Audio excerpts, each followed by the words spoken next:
এইদিকে দেখুন কাহানিতে কি টুইস্ট হয়ে গেছে। ওইদিকে তো দেখালামই যে লাঞ্চে হয়েছিল লাবড়া আর খিচুড়ি, আর রাতে ডিনারে ছিল পাওভাজি।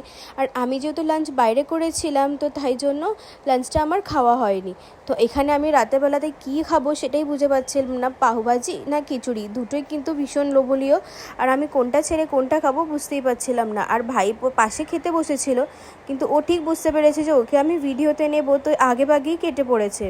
তো আমি ভাবলাম যে এটাও খেয়ে দেখি, যেটা ভালো লাগবে সেটাই খাবো।